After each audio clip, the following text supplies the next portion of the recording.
गुरु प्यारी साध संगत जी, राधा स्वामी। आज की मेरी साखी है कि इंसान लालच में इतना डूब जाता है कि उसे पता ही नहीं लगता कि वो क्या करता जा रहा है।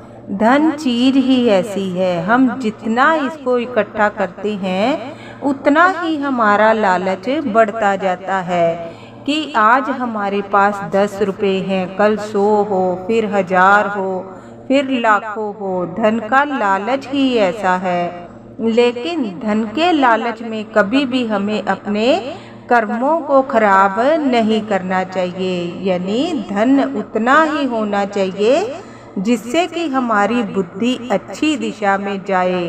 धन जितना बढ़ता जाता है उतनी ही हमारी जो बुद्धि है, अगर हम भजन सिमरन ना करें तो हमारी बुद्धि में गलत सोच आती है, लालच बढ़ता है, हर चीज को हासिल करना चाहते हैं हम, और ये गलत होता है। इसीलिए बाबा जी समझाते हैं कि भजन सिमरन करो, इससे हमारे दिमाग में कभी भी लालच नहीं आता और हमारा जो मन है वो सतगुरु की तरफ लगता है, ना कि इस संसार में जो चीज़ें हमें चमकती हुई दिखाई देती हैं उसको हासिल करने के लिए हम दौड़ लगाए रखते हैं, वो दौड़ नहीं लगती। हमें सच्ची चीज़ों को हासिल करना है, यानी अपने सतगुरु को हासिल करना है। इसलिए आज की वीडियो आप ध्यान से सुने। एक सेवादार था जो कि डेरे में ही रहता था। उसकी जो फैमिली थी वो अपने घर में रहती थी, लेकिन वो डेरे में ही रहता था और सभी कामों को करता था। उसकी सेवा में उसे दिया गया था कि जैसे सेवा अलग अलग बांटी जाती है, उसको जैसे फूल लगते थे, फल लगते थे, उसको इस चीज़ की सेवा दी गई थी। और जब से वो डेरे में आया था वो यही सेवा कर रहा था कि जितने भी फल लगते थे, जैसे कि आपको पता ही है डेरे में इतने काम होते हैं और सभी को बांटे होते हैं और सभी अपने अपने हिसाब से काम करते हैं। और ये जो सेवादार था इसका नाम रामलाल था और पूरे जैसे लगन से सेवा तो करता था, लेकिन उसके मन में जो लालच था वो उसको नहीं छोड़ रहा था। जैसे जो भी फल लगते उसमें से फल को चुरा लेता और अपने घर में भिजवा देता, और जो भी धन मिलता फलों को जब बेचने जाता उससे जो धन मिलता था उसको डेरे में जमा करवाना होता था। लेकिन उसमें भी उसके मन में लालच आ जाता था और वो धन की भी चोरी कर लेता था।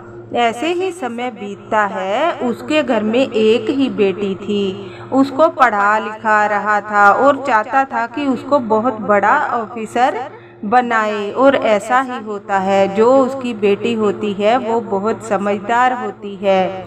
उसके जो माता पिता थे सच्चे सत्संगी थे, यानी पूरा परिवार बहुत अच्छा था। माता पिता सतगुरु प्रेमी थे और सेवा में लगे रहते थे। उनका काम था सत्संग सुनना, सेवा करना और अपने घर में अपनी बहू के साथ रहते थे और सतगुरु को हर समय याद करते रहते थे। बहू भी बहुत धर्म कर्म वाली थी। जो बेटी थी वो पढ़ रही थी, लेकिन घर का माहौल बहुत अच्छा था। गुरु प्रेमी थे सभी और गुरु से जुड़े हुए थे, यानी परिवार बहुत ही अच्छा था। वैसे तो रामलाल भी सेवा में पूरे लगन से सेवा करता था, बस उसमें एक ही कमी थी कि उसके मन में धन का लालच इतना था कि वो उसे छोड़ ही नहीं पा रहा था। जब भी फलों की देखभाल करता फल की भी चोरी कर लेता, और जब धन आता उसके पास फल को बेचकर उसकी भी चोरी कर लेता। ऐसे ही समय बीतता है। जो बच्ची होती है वो बड़ी हो जाती है, पढ़ लिख कर बहुत अच्छी नौकरी उसे मिलती है। घर में बहुत खुश होते हैं सभी, क्योंकि सभी के आस उसी से जुड़ी हुई थी। घर में एक ही बच्ची थी जिसने बेटे की तरह उनको पढ़ लिख कर उनका नाम रोशन किया था और सभी उससे बहुत ज़्यादा खुश थे। दादा दादी जैसे लड़की बड़ी हो जाती है उसके रिश्ते की खोज करने लग जाते हैं। रामलाल तो डेरे में ही रहता था, लेकिन घर में जो दादा दादी थे, बहू थी, वह सभी उसके रिश्ते को ढूंढने लग जाते हैं। और जब रिश्ता ढूंढते हैं, बहुत अच्छे घर से उसके लिए रिश्ता आता है। लड़की को बहुत अच्छे घर में विदा करते हैं, उसकी शादी कर देते हैं। रामलाल बहुत खुश होता है, उसकी खुशी का कोई ठिकाना नहीं रहता। उसका लगाव अपनी बच्ची से बहुत ज़्यादा था। उसी को पढ़ाने लिखाने के लिए बहुत मेहनत भी करता था और साथ में सेवा भी करता था। समय जैसे जैसे बीतता है, बच्ची अपने घर में चली जाती है। घर में बस दादा दादी और रामलाल की पत्नी रहते हैं। रामलाल जो होता है डेरे में सेवा करने के लिए आ जाता है।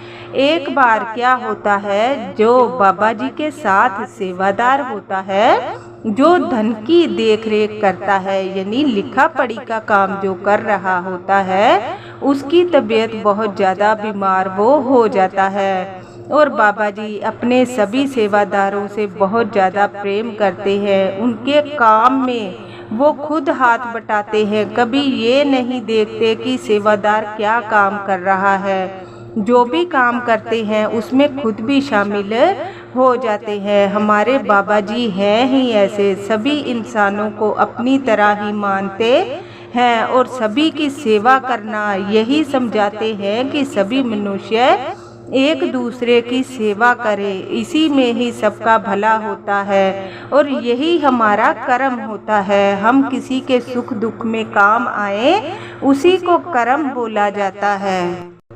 जो लिखा पढ़ी का काम करता है वो सेवादार बीमार होने के कारण अपने घर में जाता है और बाबा जी बोलते हैं कोई बात नहीं, इसका काम मैं संभाल लेता हूँ।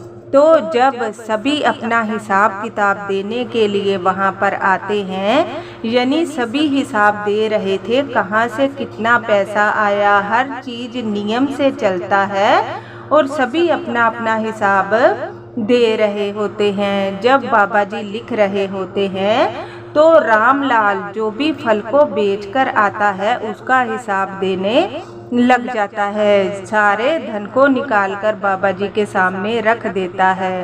बाबा जी उसको देखकर मुस्कुराते हैं और बोलते हैं, रामलाल जो पीछे वाली जेब में धन रखा है वो अब कहाँ पर खर्च करना है। जो रामलाल होता है वो समझ नहीं पाता और बहुत अचंभे से बाबा जी से पूछता है, बाबा जी आप क्या बोल रहे हो।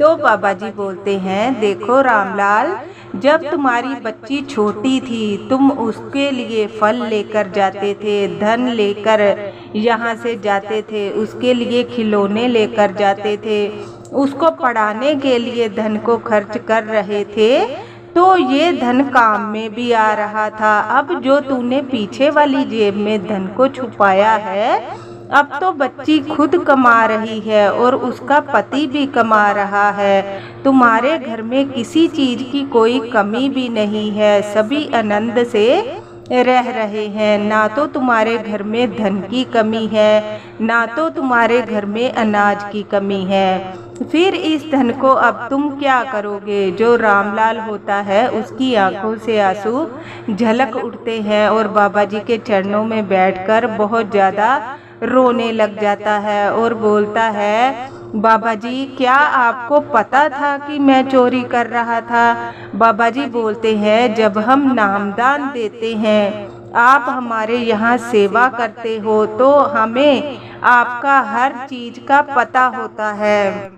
नामदान देने के बाद इंसान जो कर्म करता है उसका लेखा जोखा सभी रखना पड़ता है। हमारे कर्मों के भोग जो होते हैं हमें भोगने पड़ते हैं और जो हम कर्म कर रहे हैं वही हमारे कर्म बनते हैं। तुमने फलों की चोरी की अपनी पत्नी के लिए, अपनी बच्ची के लिए, अपने माँ बाप के लिए, इसका जो कर्मों का भोग है वो तुम्हें भोगना पड़ेगा। उनके कर्म अलग हैं, तुम्हारे कर्म अलग हैं, क्योंकि उनको नहीं पता कि तुम फल चोरी से लाए हो। धन जो तुम चोरी से लेकर जाते हो, उन्हें नहीं पता कि ये धन चोरी का आ रहा है। इसलिए जो वो भजन सिमरन कर रहे हैं, उनके लेख उनके साथ लिख रहे हैं। हमारा जो जो हम कर्म करते हैं, वो साथ साथ में सतगुरु लिखते जाते हैं। इसीलिए बोला जाता है कि कर्म ऐसे करो कि हमारे जो कर्म लिखे जाएं, अच्छे लिखे जाएं। भजन सिमरन इतना करो कि सतगुरु तुम्हारे जो भी कर्म लिखे बहुत अच्छे लिखे। जो रामलाल था, वो पैरों में बैठकर फूट फूट कर रोने लग जाता है और बोलता है, बाबा जी आज आपने मेरी आंखें खोल दी। मेरे मन में जो लालच था, आपने उसको मार दिया। अब आप मुझे इतनी बात समझा रहे हैं, आप मुझे पहले ही समझा देते। तो बाबा जी बोलते हैं, पहले अगर मैं तुम्हें समझाता तो तुम समझ नहीं पाते। अब तुम्हारे सिर से सारी जिम्मेवारियां हट चुकी हैं। अब अपना दिमाग भजन सिमरन में लगाओ, सतगुरु की तरफ लगाओ, जिससे तुम्हारे कर्म बनेंगे और तुम्हें आगे सतगुरु का प्यार मिलेगा। रामलाल बाबा जी से आशीर्वाद लेता है और अपने लालच को वहीं का वहीं मार देता है और बोलता है कि सच्चे सतगुरु बाबा जी, आपने मुझे अच्छा रास्ता दिखाया। अब मैं अपने कर्मों में, अपनी किस्मत में जो भी होगा, पर लेकिन मैं भजन सिमरन में ऐसा डूबूंगा कि सच्चे सतगुरु मेरे सर पर प्रेम भरा हाथ बनाए रखें। बाबा जी हमें यही सिखाते हैं कि इस संसार में चीज़ों को चमकते हुए तो हम देखते हैं, उसको हासिल करने की कोशिश करते हैं, लेकिन संसार की चीज़ें यहीं की यहीं रह जाएंगी। जो हम भजन सिमरन करेंगे वही हमारे साथ जाएगा। इसीलिए हमें वो चीज़ को हासिल करना चाहिए जो चीज़ हमारे साथ जाएगी, यानी भजन सिमरन करें। इतना करें कि हमारे कर्मों में लिखा जाए कि हम धरती पर इतना भजन सिमरन करके गए हैं। सच्चे मन से भजन सिमरन करें और सतगुरु से जुड़े रहें। राधा स्वामी।